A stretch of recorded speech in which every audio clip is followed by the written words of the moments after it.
Queridos amigos, muy buenas tardes. Hoy lunes nuevamente en nuestro espacio de Educación y Política por Canal B, el canal del Bicentenario. Hoy me acompaña una gran persona y un gran profesional, el doctor Gerardo Castro Rojas. Él fue viceministro de Justicia. Él es experto en la materia que muy pocos conocen como las extradiciones. Y también es un connotado militante y líder del Partido Aprista Peruano. Querido Gerardo, bienvenido a Educación y Política. ¿Cómo estás? Saludo, Pepe, a toda tu audiencia, a este importante espacio para la política peruana y sobre todo para la juventud que desea y participe en política, educación y política. A tus órdenes. Muchas gracias, Gerardito. Cuando pensé en ti para entrevistarte, justamente lo hice por dos razones. Primero, porque eres un hombre de partido y has conocido y conoces cómo es la formación de un militante aprista para poder ser en el futuro un gran dirigente y, ¿por qué no?, un gobernante. Cuéntanos tu experiencia en el Partido Aprista Peruano. Miren, es importante esta pregunta y también es interesante a la vez que los jóvenes que quieran participar en política, ¿no?, sepan que los cuadros políticos se forman en los hogares, ¿no? El APRA es un partido cuyos militantes siempre han sido formados desde familias, ¿no? Es un partido ya que tiene 100 años. Yo vengo de abuelos.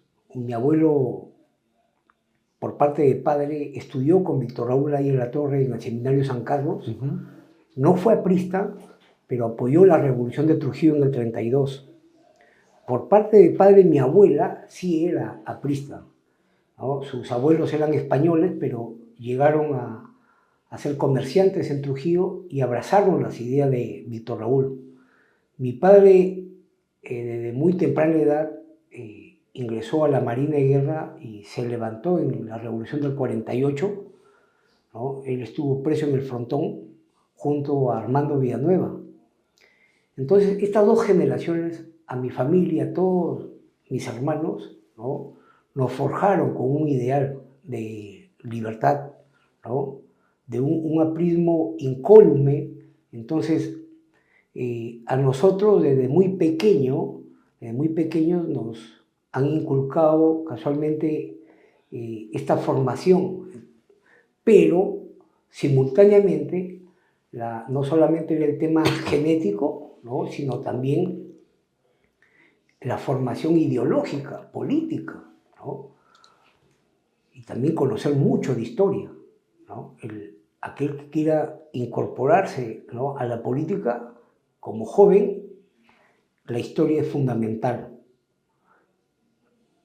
Desde muy joven yo participé en la fanfarria, fui miembro de un grupo muy selecto de niños, ¿no?, dedicados en la escuela, que formábamos parte de un comando escolar aprista en Lambayeque.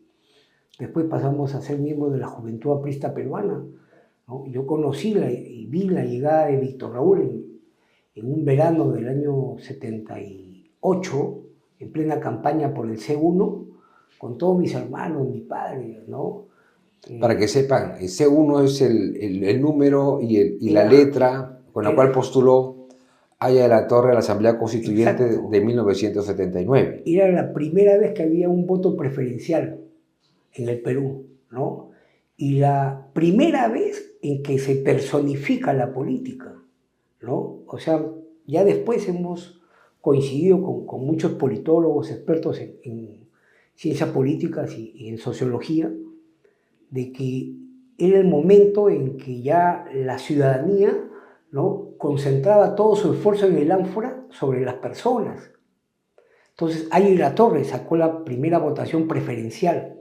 Después la sacó Bedoya Reyes, ¿no? Y después aunque no lo crea, también la izquierda tuvo su voto preferencial con Jorge del Prado. Pero en esas épocas, digamos, el electorado peruano estaba muy dividido, ¿no?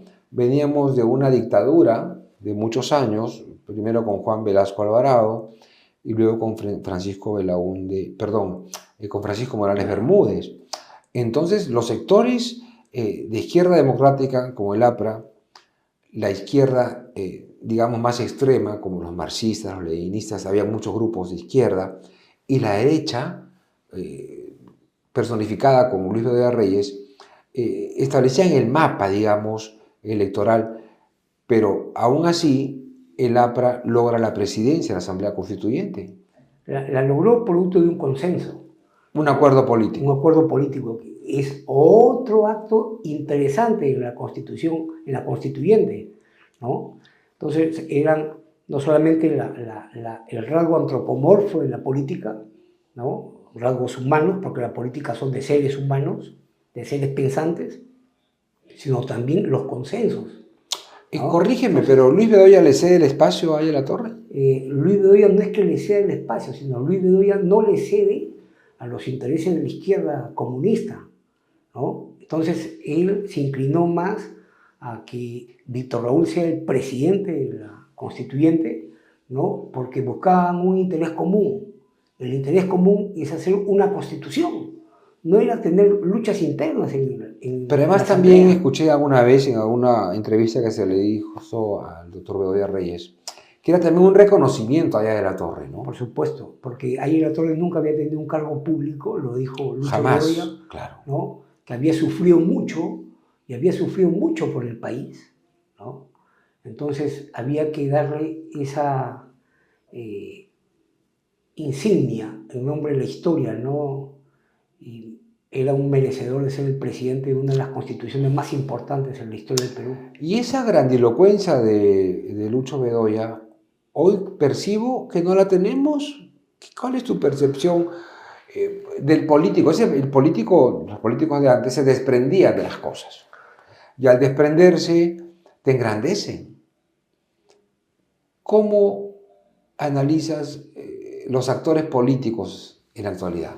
Interesante tu interrogante, Pepe, porque en realidad, a partir de esa época y después de la muerte de Víctor Raúl, se han desprendido muchas cosas que nosotros ya las vamos conociendo, no solamente al interior de nuestro partido, sino también fuera del partido. La política se ha convertido ahora en un escenario de mezquindad, ¿no?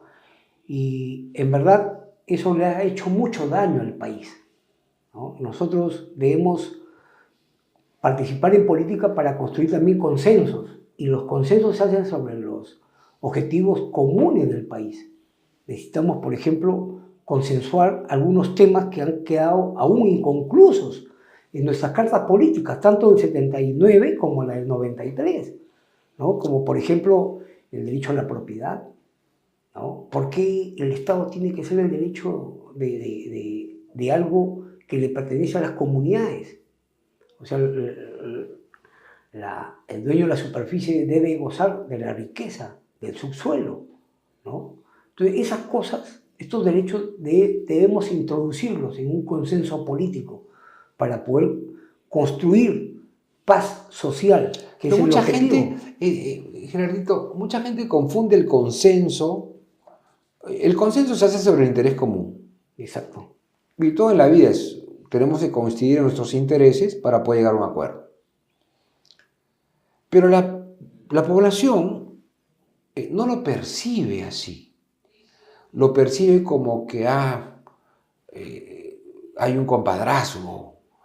Lo percibe como que hay un acuerdo, como si los acuerdos fuesen malos, como si la negociación política fuese negativa. Entonces tratan de polarizar a los actores políticos, a los partidos. Esta carencia de formación política de la población, al no reconocer como algo positivo los acuerdos, obedece quizás a una falta de educación política en la población, obedecen quizás a ese rechazo que existe de la población por lo que es la política, obedece quizás a que la política y los políticos han sido satanizados. ¿Cómo interpretas esa percepción negativa que tiene la población respecto de los acuerdos que deben existir en política? Miren, es interesante reconocer, por ejemplo, los liderazgos que han tenido los fundadores de partidos políticos como el APRA. A partir de ahí nosotros nos vamos dando cuenta que cómo se construyeron los ideales, ¿no? Y sobre todo la confianza de un líder de un partido político con una población que ni siquiera militaba en un partido, pero confiaban en un líder, ¿no? Que no necesariamente puede haber sido del APRA, puede haber sido de derecha o puede haber sido de una izquierda marxista, ¿no? Pero confiaban. Esa confianza el día de hoy no la existe. O sea, ¿qué se ha perdido desde la década de los 80 hasta el día de hoy? Es la confianza, ¿no? El pueblo no confía en sus líderes. O si van a una votación, a una líder electoral, pueden elegirlos, pero al día siguiente comienza el descontento. Ahí nomás. Porque no hay... Pasa la elección para el Congreso, porque ¿no? no hay confianza, ¿no? Entonces, ¿Y a qué se debe esa carencia de confianza? ¿Porque los políticos en general han actuado mal? ¿Cuál es tu interpretación? Porque aquí hay mucho que investigar sobre ese particular, porque al final los que no creen en los políticos, ni creen en la política, ni saben de política, son los que eligen a los gobernantes. Claro, porque aquella persona que se dedica a la política tiene que vivir en carne propia su propio ideal, ¿no? ¿Por qué participa en política? ¿A quién va a representar? ¿Qué cosa va a hacer? ¿No? Una de las pirámides fundamentales es la verdad, ¿no?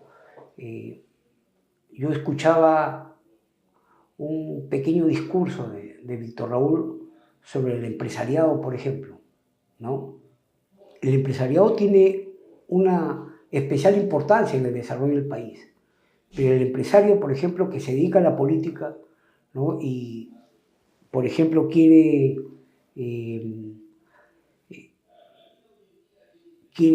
hablarnos de un interés en particular, ¿no?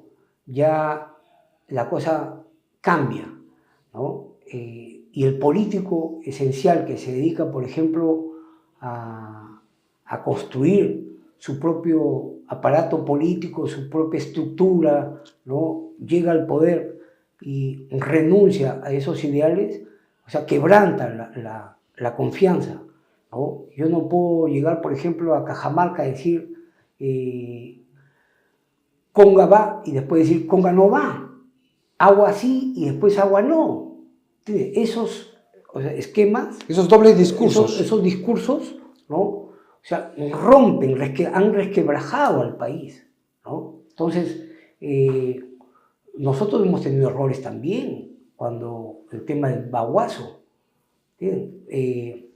y en adelante muchos errores garrafales, ¿no? Que desde el poder hemos construido, por ejemplo, desilusión, hemos construido frustraciones. Entonces, la gente ha ido construyendo, ¿no? Un ideario propio contra la política y los partidos. Ahora, el papel fundamental de los partidos es recuperar esa confianza, es recuperar esas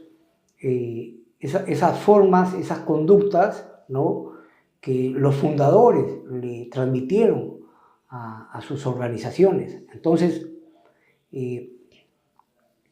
por ejemplo, yo te hablaba del derecho a la propiedad como un derecho inconcluso, pero podemos hablar de muchos temas más que aún han quedado inconclusos en el país y que debemos, por ejemplo, escatimar en ellos. El APRA se funda, por ejemplo, con un estudio profundo de Víctor Raúl y sus fundadores en lo que pasaba en el mundo. 1923, por ejemplo, era un mundo de un poco más de 1.000 millones de habitantes. El día de hoy Después de 100 años, el mundo tiene más de 8.000 millones de habitantes. Pero ahí la torre hace una cosmovisión, ¿no? Porque se va a Europa, estudia el tema del campesinado en América Latina. Y construye un antiimperialismo constructivo. Claro, no negativo. Constructivo, claro, no negativo. O sea, sí. Víctor Raúl, para poder incorporar en el plan máximo lucha contra el imperialismo, ¿no? Él estudia primero lo que estaba pasando en los enclaves económicos acá, en relación a los Estados Unidos. Cuando ya llega a México y conoce exactamente los efectos de la Revolución Mexicana, después de haber pasado por México, por Cuba, por Nicaragua, de haber estado en Argentina, en Uruguay, haber pasado por la reforma universitaria, ¿no? Que fue un movimiento social muy interesante y cultural también para América Latina. Víctor Raúl viaja a la Unión Soviética, ¿no? Tiene un contacto con los bolcheviques y se da cuenta de que Lenin iba a construir un capitalismo de Estado. Entonces él dice, este es un nuevo imperialismo. Entonces se da cuenta pues de que América Latina debe tener un rumbo diferente. Y ese es un ideal que hasta el día de hoy nos damos cuenta. Ese capitalismo de Estado y ese capitalismo liberal que han construido usura, han construido especulación, han construido mercantilismo. Entonces, esas son las taras de un imperialismo que a veces nosotros ya lo hemos percibido. Y lo hemos percibido en las industrias farmacéuticas, en plena pandemia. Lo percibimos, por ejemplo, en la banca, ¿no? Las finanzas, ¿no? Hay acuerdos aún comerciales, inserción del Perú en el mercado mundial que debemos regularlos, que debemos tener conductas propias, ¿no? Y eso sin renunciar a nuestra soberanía y a nuestra identidad. Entonces, esas son cosas aún que nosotros tenemos inconclusas en el país. Nosotros debemos... Pero incorpora también a la torre el elemento de la clase media. O sea, en el frente de trabajadores manuales intelectuales, a diferencia del pensamiento comunista. Entonces, esa evolución del pensamiento de la torre para aplicarlo a sociedades como las nuestras, implica también una visión distinta, no sectaria, de inclusión. Y le dice, en el país no podemos hablar simplemente del obrero o del campesino. Esa es una respuesta a lo que Víctor Raúl percibió en lo que fue la Revolución Rusa. Y él sostiene, y se lo dijo a León Trotsky, con quien construyeron una amistad, y él fue el que le recomendó que cualquier persecución que tenga de Stalin, México era el lugar para poder que sea protegido. Cosa que hizo, y a partir del cuarto atentado lo asesinaron a León Trotsky. Pero León Trotsky le dio la razón, le dijo, Víctor Raúl tenía razón. ¿Por qué? Porque en América Latina un partido de clase no podía gobernar. Entonces era interesante el Frente Único de Clases Trabajadoras, Manuales e Intelectuales, que era uno de los sostenes importantes de la teoría política de Víctor Raúl. Entonces, pero frente a eso, eso está escrito en el antiimperialismo en APRA. En 30 años de aprismo, Víctor Raúl, después de confirmar dialécticamente lo que había escrito en la década del 20, después de la Segunda Guerra Mundial, Víctor Raúl se da cuenta y dice, los pueblos de la sierra se están despoblando y la industria incipiente en la costa está generando una nueva clase social. Entonces, él confirma la nueva clase social que identifica en el antiimperialismo de APRA, que es la clase de los productores. Y eso lo hizo antes de hablar con Einstein, donde le explica la teoría de la relatividad y ella interpreta lo que nosotros conocemos como el espacio-tiempo histórico. Correcto. Entonces es un principio relativista, no congelado, sino evolutivo. Correcto. Y aplica estrictamente lo que es la dialéctica marxista. O sea, le aplica la dialéctica marxista al propio pensamiento marxista. de la negación de la negación. Correcto. Que es la evolución del pensamiento. Correcto. Y nosotros consideramos que el primer estudioso en América Latina de Marx fue Víctor Raúl. Exacto. ¿No? Y lo hace casualmente para poder superar al marxismo y poder darle una respuesta histórica de que Marx estaba equivocado, ¿no? ¿Por qué? Porque Víctor Raúl, antes de ser relativista, Víctor Raúl fue hegeliano, ¿no? Hegel, para él, fue un fundamento importante porque no todo está estático, todo está en un constante movimiento. ¿No? Y el día de hoy los tiempos le han dado la razón a Víctor Raúl. Ya, por ejemplo, cuando él hacía política, había una comunicación hablada y escrita. El día de hoy ya no es hablada ni escrita, ahora somos electrocomunicadores, ¿no? Claro. Entonces, quizás después en el futuro tendremos otro tipo de comunicación, pero Víctor Raúl se proyectaba a eso, ¿no? Claro, y todo nace desde la biología con Hegel. Con Hegel. Claro, o sea, mira cómo es la visión de este hombre, ahí el autor de Víctor Raúl, de poder hacer un análisis desde el movimiento biológico de las células, de la transformación del movimiento, y lo aplica a la sociedad. Y él, en su tesis del espacio-tiempo histórico, que establece la relatividad, lo aplica también al campo político. Y dice, el Perú no es solamente obreros, el Perú no es solamente campesinos, y el Perú no es solamente clase media. Exacto. Entonces él habla de un frente de trabajadores manuales e intelectuales, que en la práctica ese pensamiento se mantiene. Correcto. Por eso es que los actuales estudiosos, por ejemplo, mira, yo hablaba con líderes políticos de la actualidad, con estudiosos de las ciencias sociales, y confirman lo que estamos conversando, ¿no? Mientras Víctor Raúl se esforzaba por confirmar su tesis política, él, después de haber identificado esta clase que es de los productores, ¿no? Él construye, por ejemplo, esta teoría de que no hay que quitarle riqueza al que la tiene, sino generar riqueza para el que no la tiene. Entonces, eso es grande en una teoría política. ¿Por qué? Porque en democracia, ¿no?, una propuesta de un líder como Víctor Raúl era muy importante, más aún. O sea, lo que estamos hablando ahora pareciera teórico, pero en la práctica, si analizamos su discurso de Víctor Raúl, que no fue un discurso común y corriente en el año 31 en Hacho, por eso la diferencia de Hacho del día de hoy en el año 2024. Hacho en 1931 fue el resultado de un congreso programático de todo el Perú. Todas las comunidades, los distritos, las provincias, las regiones del Perú le trajeron a Víctor Raúl una propuesta. O sea, después de haber comulgado con los ideales del aprismo, ya Víctor Raúl había escrito el antiimperialismo del APRA, ya las teorías políticas del APRA ya estaban encaminadas, ya el partido estaba en una organización plena, ¿no?, en plenitud. Entonces Víctor Raúl diserta su discurso programa. Eso es interesante, porque ahí el otro no te habla de Hegel, no te habla de espacio-tiempo histórico, no te habla del antiimperialismo del APRA, ahí el otro te habla práctico, de lo que necesita el país. Práctico, lo tangible. Lo que necesita ahorita, por ejemplo, en justicia, lo que necesita en producción.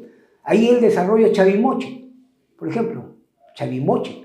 Ahí él desarrolla, por ejemplo, de que tiene que haber jueces electos popularmente, ¿no?, jueces en comisarías. Ahí Víctor Raúl te habla de lo que necesitamos en salud, lo que necesitamos para desterrar todavía el problema del indio,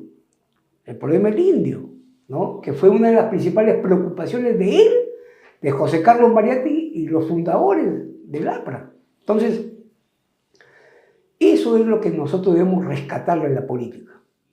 O sea, ¿y por qué no tenemos eso ahora? Sí, lo vamos a tener. Yo tengo la confianza. Yo no veo debates de esa naturaleza, ni veo pensadores de esa naturaleza, ni veo que gente, digamos, pensante desde el punto de vista científico, quieran estar en política. ¿Por qué nos tocó vivir esa parte ahora en el 2024 aquí en el Perú? ¿Cuál es tu interpretación? No, no es el Perú, es Correcto. el mundo. Muy bien. Es un problema mundial, ¿no? Hay muchos factores que han influenciado en la política. El dinero es uno de ellos, porque el poder ya no está asociado a la moral, a la ética, ¿no? El poder está asociado al dinero. Entonces, es lo que yo les hablaba de los dos capitalismos confrontados, ¿no? El día de hoy, el problema de Ucrania es un problema de un capitalismo de Estado. Es plata. Que quiere cortarle, ¿cómo Sí. se llaman las energías de Europa? ¿No? Vamos, entonces, la ruta de la seda, por ejemplo, también es un interés eminentemente económico. Y todo lo que estamos viendo en el mundo son intereses económicos. Cualquier huelga que vemos acá, cualquier frustración, por ejemplo, a un gran proyecto minero, es un problema nacional, ¿no? Nosotros vamos hurgando quiénes están detrás, a qué ONG financian, y nos damos cuenta que viene de afuera. Entonces, este problema de la política es mundial. ¿Cómo podemos revertirlo? Hay que ser inteligentes. Hay que hacer mucho más docencia. Por ejemplo, educación y política es un espacio que nace casualmente para esto, ¿no? Y debemos hacerlo viral, que todo el mundo lo conozca, ¿no? ¿Por qué? Porque la política se hace con propaganda. O no recuerdo, en la década del 70, por ejemplo, cuando estaba cerrada la tribuna, cuando no se podía hacer propaganda, los compañeros tenían un lápiz y ponían una propaganda. Explícale qué es la tribuna a los que nos ven. La tribuna era el primer diario de comunicación del APRA y de Víctor Raúl Aguirre Torre. Pero, ¿quién la fundó? La fundó Aguirre Torre, escribía José Carlos Mariátegui, ¿no? Con las universidades populares González Prada, Luis Alberto Sánchez, escribía el Cachorro Sebani, que tenía una pluma espectacular, ¿no?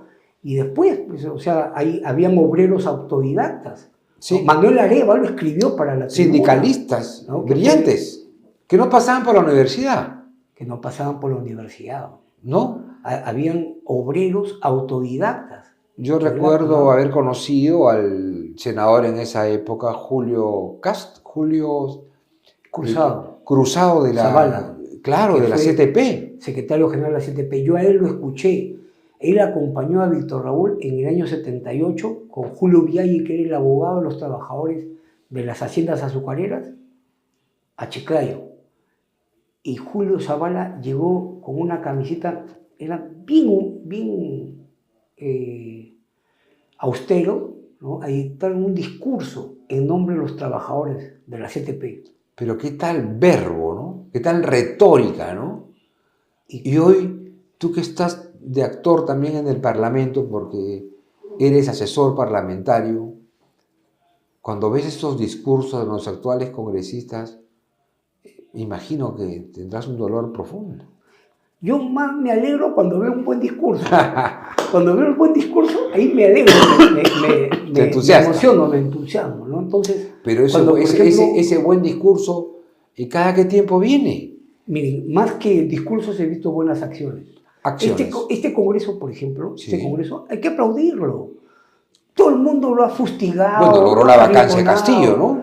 Este congreso primero fue un muro de contención frente a lo que podía venir.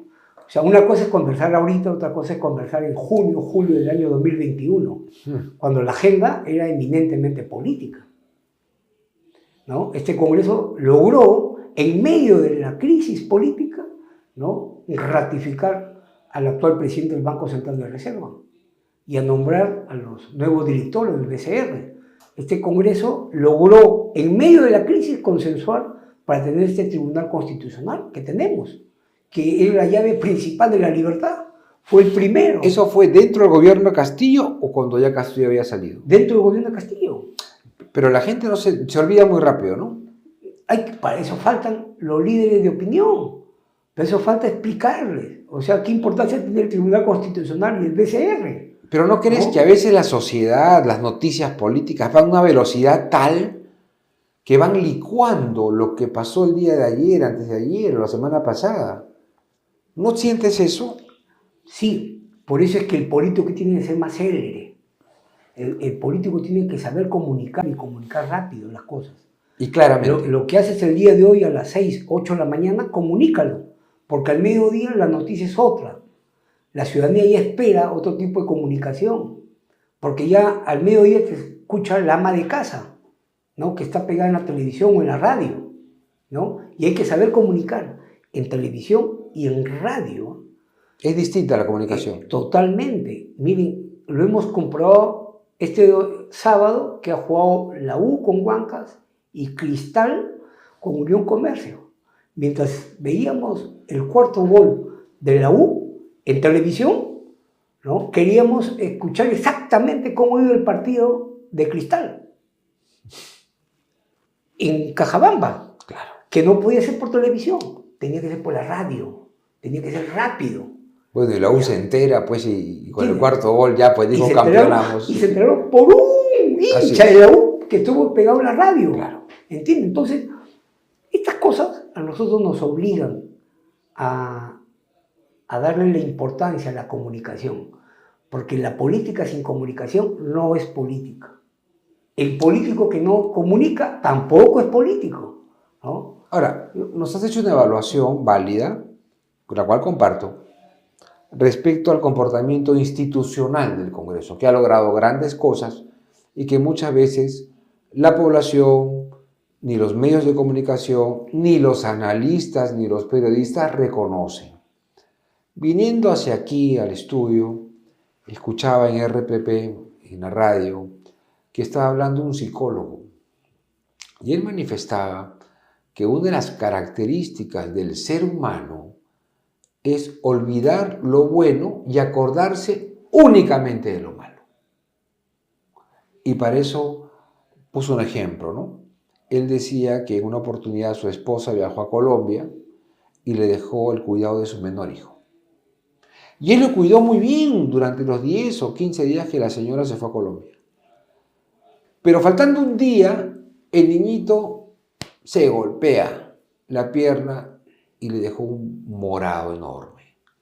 Viene la mamá, le ve el morado al niño y en lugar de decirle, oye, qué bien has cuidado a nuestro hijo durante 14 días, se dedicó a recriminarle simplemente el morado. O sea, olvidó todo lo bueno y se concentró en lo malo. Dice que así funciona la psicología de la persona, de los seres humanos, que recuerdan lo malo simplemente y se olvidan de lo bueno. ¿Crees que eso sucede para que no reconozcan los logros institucionales que el Parlamento ha hecho? ¿Crees que el Parlamento no se está dedicando, como digo yo, a cacarear los huevos que ha puesto?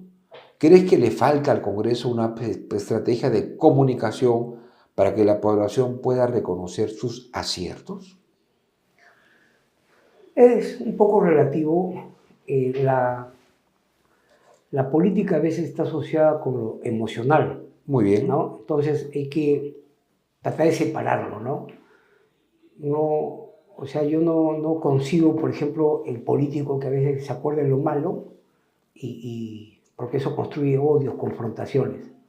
O sea, yo más me inclino a ese político que construye consensos, acuerdos, ¿no? ¿Por qué? Porque nosotros hemos nacido de un partido político que no solamente tenía un amor por la cultura, sino un amor por el país, por las cosas buenas del país, ¿no? Y nosotros hemos tenido, por ejemplo, profesores, docentes, amigos, que ni siquiera han participado en el APRA, pero en realidad muy fraternos, ¿no?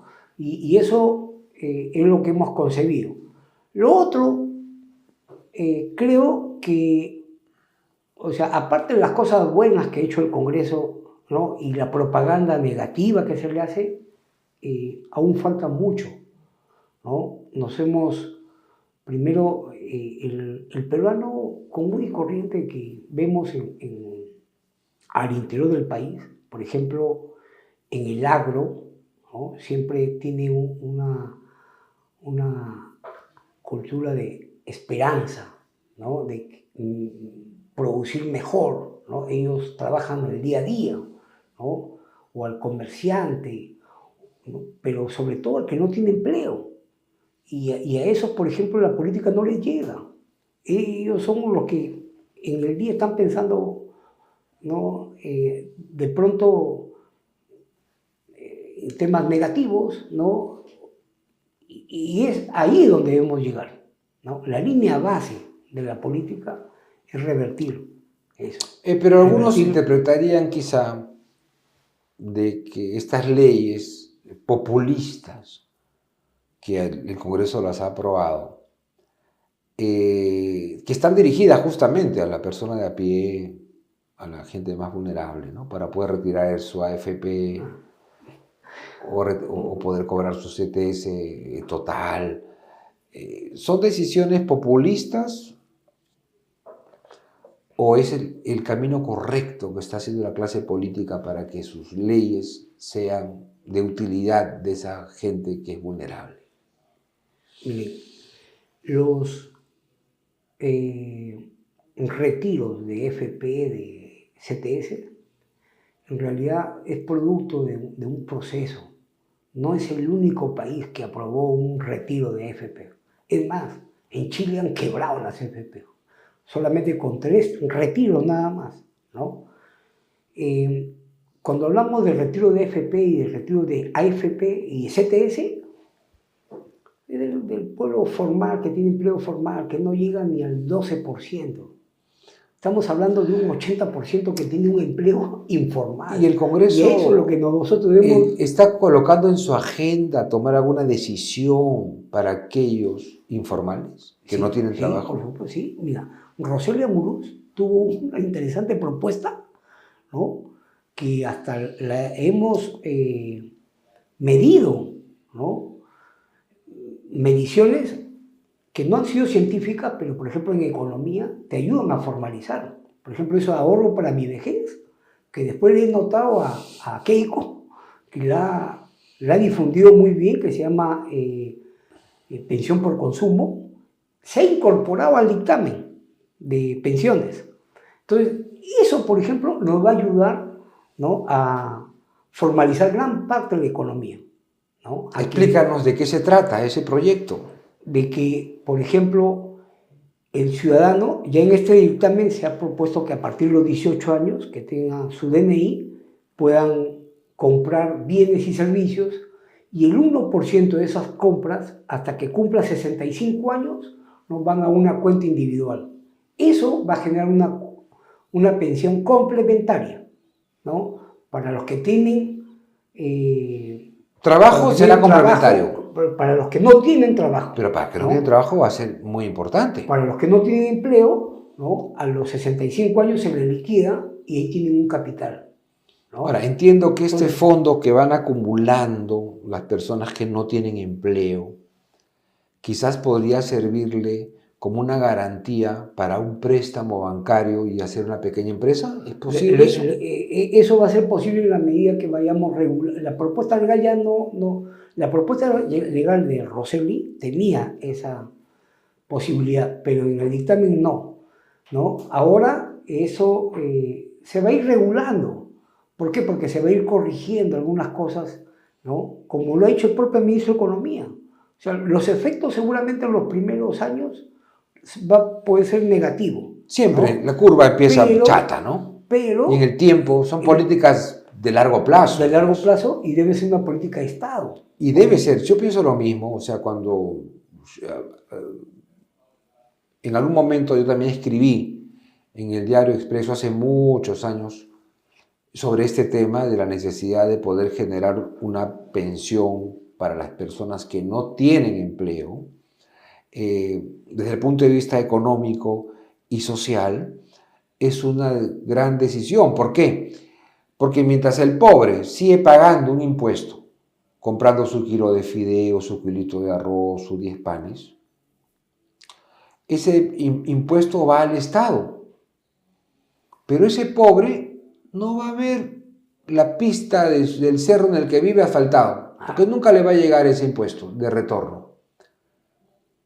Por eso que se piensa en que ese 1% queda en el pobre que paga su kilo de fideos, va a una cuenta inmediatamente y va guardando. Exacto. Pero también esa propuesta, corrígeme, va a generar también que haya más negocios formalizados. Exacto, exacto. Son negocios que van a tener que entregar un comprobante de Así pago. es, porque si yo soy pobre y tú tienes tu negocio que no entrega comprobantes de pago y el otro señor, tu vecino, sí tiene, yo voy a ir al que tiene. Exacto. Y tú vas a decir, ah, no, Pepe se está yendo a mi vecino porque mi vecino sí está dando una factura o un comprobante de pago. Ah, no, yo también voy a dar. Exacto. Y se incorpora la formalidad de la economía. Qué interesante lo que nos estás contando, querido Gerardito, porque son cosas que no se conocen del comportamiento institucional del Congreso, Claro. ¿no? Mira, por ejemplo, nosotros hicimos un estudio de los mototaxistas, los taxistas, cuánto consumen de combustible, cuánto consumen de aceites, ¿no? De repuestos, Ya. entonces servicios. Entonces, ellos van a tener la posibilidad, la oportunidad de tener una cuenta individual, ¿no? Para su futura pensión complementaria, ¿no? Independientemente de pensión 65, del CIS, ¿no? O de cualquier aporte a la ONP o a una Claro, AFP. porque ¿no? tú llegas a los 65 años y pasa eso con mucha gente hoy, ¿no? A esa edad ya vienen pues las enfermedades. Ya no puedes trabajar. Sufres de enfermedades crónicas. Tienes diabetes, tienes hipertensión, etcétera, ¿no? ¿Y a dónde acude esa persona que está enferma con eso? Al Estado. O sea, el Estado va a gastar más en eso. Pero con esta propuesta, y lo que nos acabas de también contar de los señores mototaxistas, lo que estás generando es que el Estado gaste menos también, porque ya esa persona va a contar con un pequeño fondo que lo va a poder utilizar para su salud o para que pueda vivir un poco mejor, ¿no? Entonces, ese es el comportamiento, digamos, institucional del Congreso. En forma individual, ¿qué les aconsejarías a nuestros congresistas? Tú que los ves ahí adentro, en sus debates, en las comisiones, en el pleno, conversas con ellos. ¿Qué les sugerirías para mejorar, digamos, sus conocimientos en política, su formación en política? ¿Qué nos podrías decir sobre eso? Yo creo, ¿cómo se llama? De que aconsejarles sobre sus conocimientos en política, su formación, va a ser un poco complicado. Creo que lo que sí puedo aconsejar a los parlamentarios actuales es que se construya una agenda a cortísimo plazo, ¿no? Entonces, ¿por qué? Porque la situación del país, ¿no? Exige, ¿no? Tener una agenda a corto plazo, ¿no? Exige, por ejemplo, aprobar ese dictamen, ¿no? En donde hay un consenso de un gran porcentaje, pero habría que ver la conducta de los bancos y entidades financieras que siempre quieren, ¿no? Ser los dueños de las AFP, y eso hay que regularlo, ¿no? Ya los bancos y entidades financieras, o sea, no pueden participar en todos los circuitos financieros. Además, ahora del país, tenemos financieras, ¿no? Los supermercados son financieras. Todo el mundo quiere financiar. ¿Por qué? Mira, ¿qué negocio es? La microfinanza en estos momentos se ha convertido en parte de una importante actividad económica en el país. Pero que los bancos, por ejemplo, sean dueños de las principales farmacias, ¿no? Todo da vuelta entre ellos, ¿no? O que esté incursionado en la educación, o que esté incursionado en la CFP, esos oligopolios, en realidad, son los que tenemos que regular en un pacto constitucional, ¿no? Esas son las cosas que el país, ¿no? Debe entender, y la política debe entenderlo.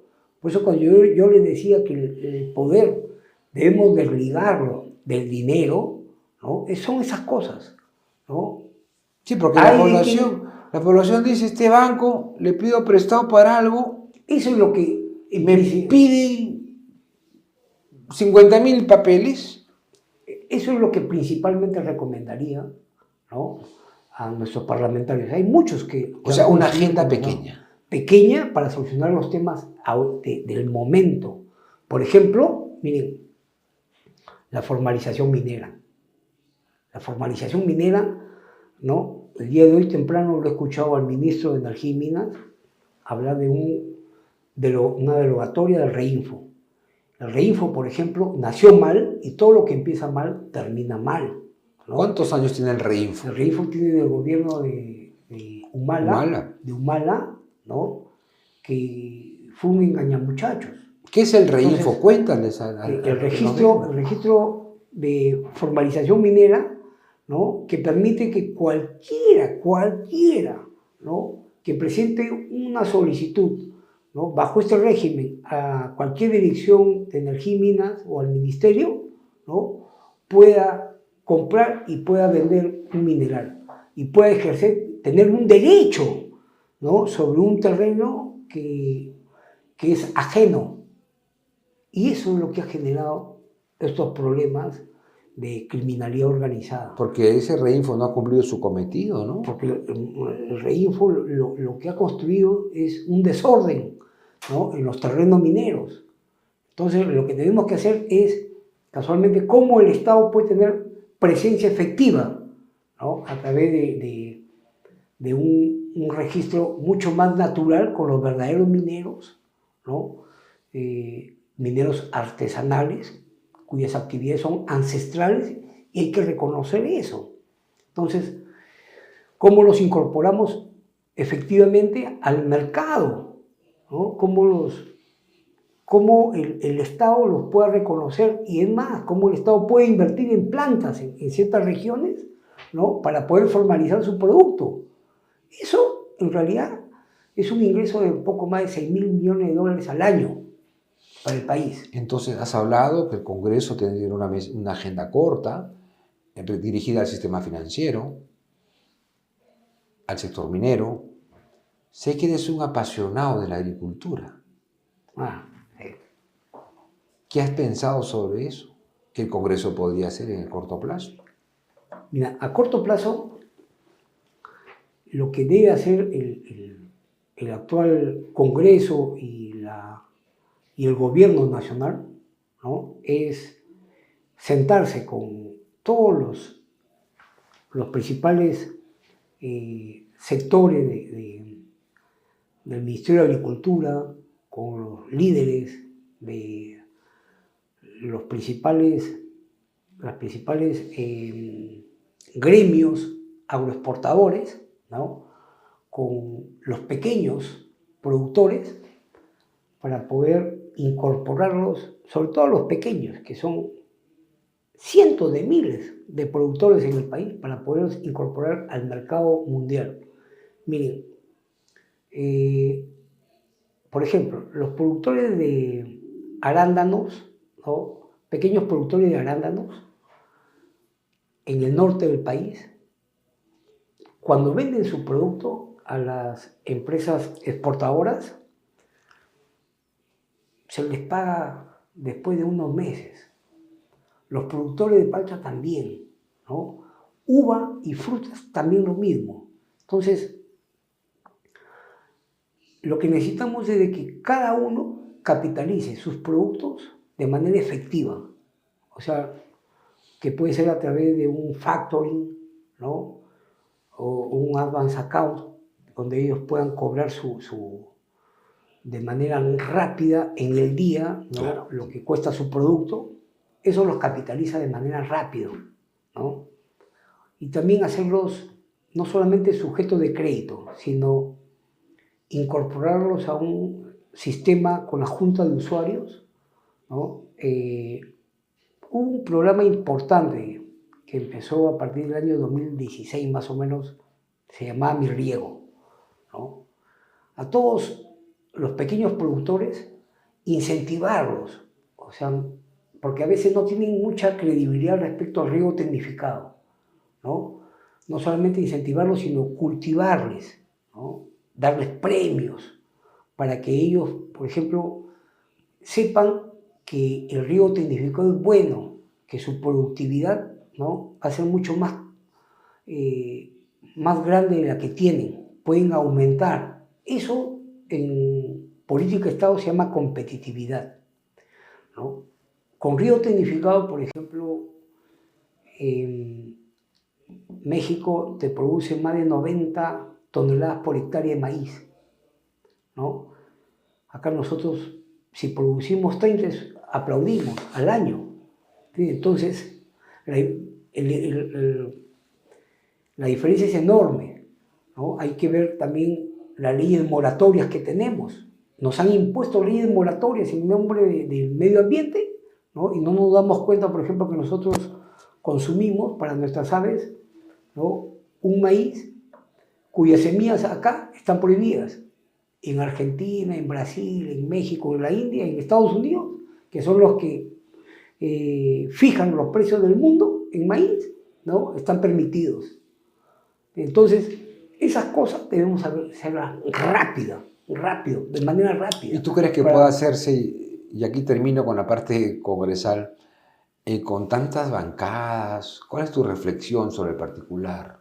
Mira, yo asesoro a una congresista que desde el momento ha sido leal a su bancada. Y el día de ayer hemos conversado con Roselia Amorós también este mismo tema. Y qué importante de una joven que un padre político, empresario, exitoso, no me diga que ella es leal a su bancada, leal a su partido.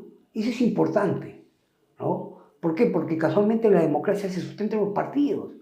Y los partidos están obligados a construir un sistema de partidos para que la democracia pueda tener consistencia. Porque si no tenemos sistema de partidos, nos van a gobernar otros que no sean de los partidos políticos, ¿no? Es lamentable, por ejemplo, que las bancadas se fraccionen, ¿no? Es muy lamentable. Y eso al Congreso, ¿no?, perjudica. Y perjudica en un momento en que vamos a tener debates de trascendencia.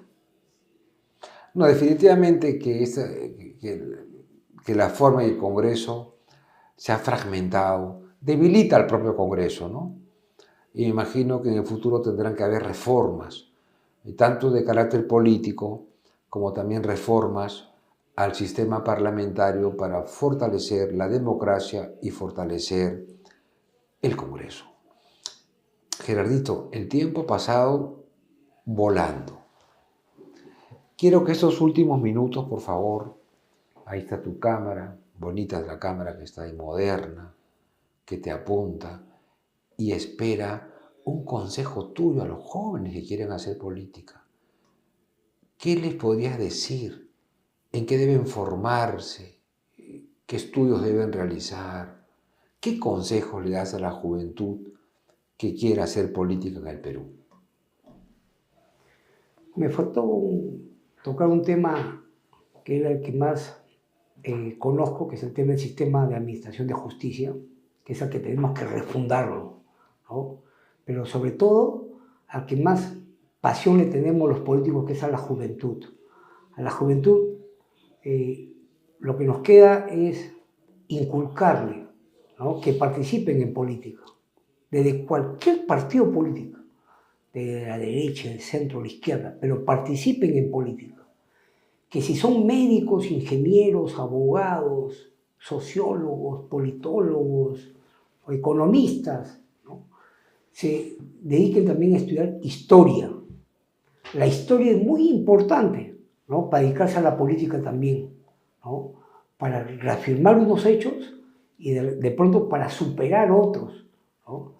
Los políticos tienen que tener mucha sensibilidad, ser muy sensibles, ¿no?, porque en estos momentos la política está en los ojos del mundo, no para fortalecerla, ¿no? Los medios de comunicación, ¿no?, la economía, ¿no?, a veces pone los ojos en la política no para fortalecerla, porque miren cuántas crisis económicas ha tenido el mundo y siempre ha recurrido a la política.